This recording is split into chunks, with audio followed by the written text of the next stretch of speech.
5 देखिए, examine in each case whether the function is one unto 1 1 और bijective, justify your answer.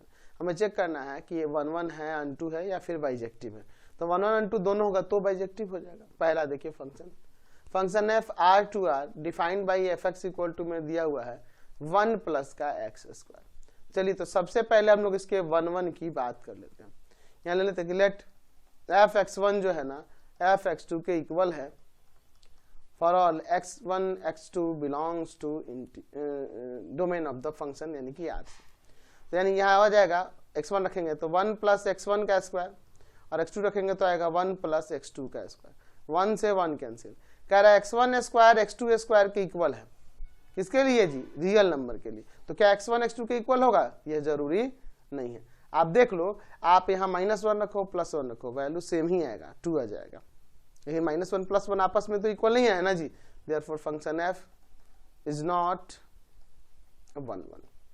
तो ये 1 1 नहीं है तो बाइजेक्टिव तो होगा नहीं। चलिए अब अनटू की चेक कर लेते हैं, अनटू भी। चलिए अनटू के लिए लेट y इक्वल टू में एफ एक्स, यानी आ जाएगा y इक्वल टू में यहाँ पे क्या हो जाएगा 1 प्लस का एक्स स्क्वायर। तो x इक्वल टू में आ जाएगा, एक्स स्क्वायर इक्वल टू में आ जाएगा y माइनस का 1। डेट मीन्स यहाँ हम लिख सकते हैं x इक्वल टू में रूट ऑफ, प्लस माइनस भी लगा देते हैं, y माइनस 1, क्योंकि रियल टू रियल पे डिफाइन था ना जी। अब इसके वैल्यू की बात करें, x का वैल्यू, क्या ये हमेशा रियल होगा? नहीं होगा जब y is less than 1।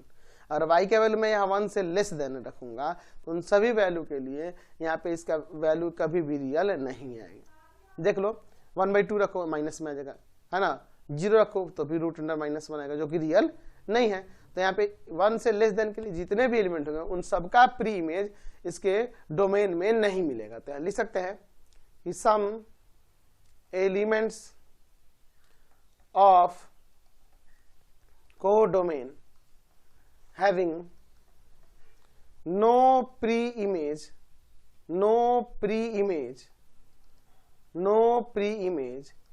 in its domain, इसके डोमेन में प्री इमेज नहीं मिलेगा। therefore function f is not unto।